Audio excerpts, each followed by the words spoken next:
Good morning, my brothers and sisters. Welcome to episode 100 in the book of Acts. We're in Acts chapter 16, and we're going to get a no-go from the Spirit, and the no-go is going to be from the Spirit of Jesus, and we're going to get some massive geography, which is indicating the Lord's desire. So here we go. This is under a title called the Macedonian Call.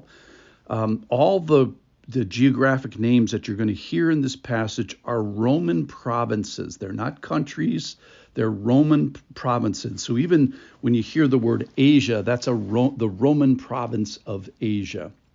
It means it's a smaller geographical area than we mean when we say Asia, which I'll probably make a conclusion of at the end. All right, this is from Acts chapter 16, verse number 6. And so this is Paul, Silas, Timothy, and probably Luke.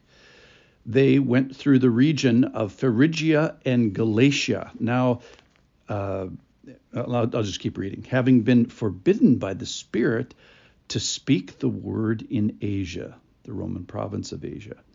And when they had come up to Mysia, another Roman province, they attempted to go into Bithynia, another Roman province. But the Spirit of Jesus did not allow them. So, bypassing Mysia, they went down to Troas. That's the name of a city. And a vision appeared to Paul in the night. A man of Macedonia was standing there, urging him and saying, "Come over to Macedonia and help us." And when Paul had seen the vision, immediately we sought to go on to Macedonia, concluding that God has called us to preach the gospel to them. So let's talk about geography first here. So these are massive areas of land. Probably the smallest is maybe 100 square miles. Maybe the largest is maybe 200 or 150 at least square miles. And Paul and Silas started on a missionary journey. They picked up Timothy. They probably pick up Luke here.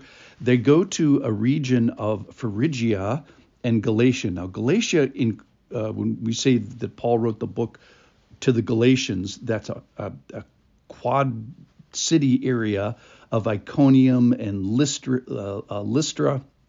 And these are places that he wants to go back to. And remember, they tried to kill him there. They stoned him to death at one place. They threatened to stone him at another place. And another place, they shook the dust off from his feet.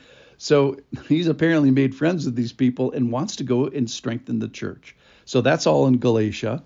Phrygia is the area to the west of that, which might be a new area.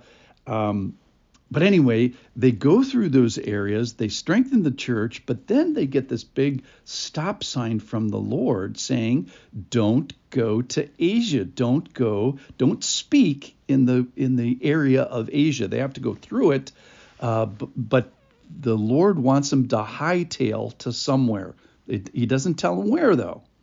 So they go through Asia, they go through Mysia. And again, the Spirit of Jesus says, no, don't stop here and don't preach here. So they go all the way to Troas. They come to basically a fork in the road. They're heading north through central Turkey, and they get to the Mediterranean Sea, which then hooks up to the Marmara Sea, which goes into the Black Sea. So they go up to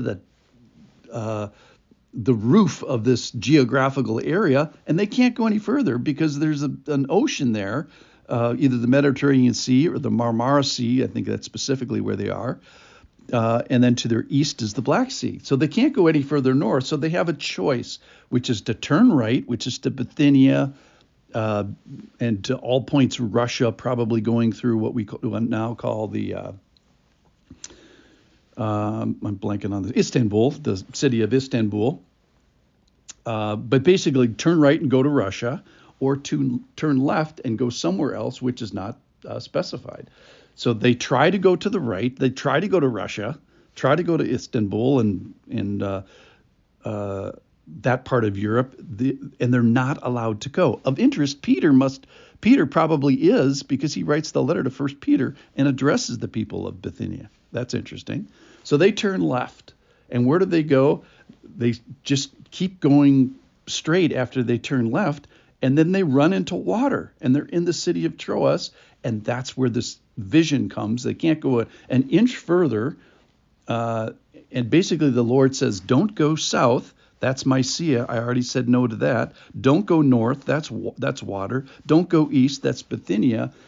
And then he says, go west, young man. Go over to Macedonia. I have people there, and I want to witness to that. So what is the deal with this massive geographic area where he says, stop preaching the gospel after you've strengthened the churches where you were in central Turkey.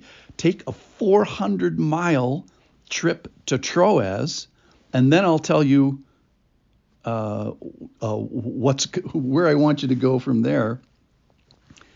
I think, let me draw some conclusions of this. First of all, these are massive areas of land. Secondly, now we have a trio, or probably Luke joins them now because he starts using a we pronoun in the way that he's writing this. And this is a massive commitment of this trio or quad of missionaries. And then it's a massive commitment of the Lord. Well, what's the deal with it? I think he wants to be known. I think he wants to be understood. I think he wants to be introduced to a new people group. Who are they? Well, up to this point, I'm going to switch to modern geographical terminology. The Lord has been working in the Middle East and in Asia, and now he wants to go to Europe. So they're going to take a boat from what we call Asia to what we now call Europe. And he's going to go to Macedonia. It's a country today. It was a Roman province then. And then they're going to go to Athens and the Greek area. So I think this is a commitment not only by the people, but by the Lord himself to be known and understood and introduced. So if you are of European descent, this is incredibly important to you that the gospel didn't just stay in Asia, that the gospel went to Europe and then through Europeans. So this is a big moment in the history of the church where God says, I want to go global in a sense. Thanks for listening. I hope the global touch of the gospel has reached you. I'll see you tomorrow, Lord willing.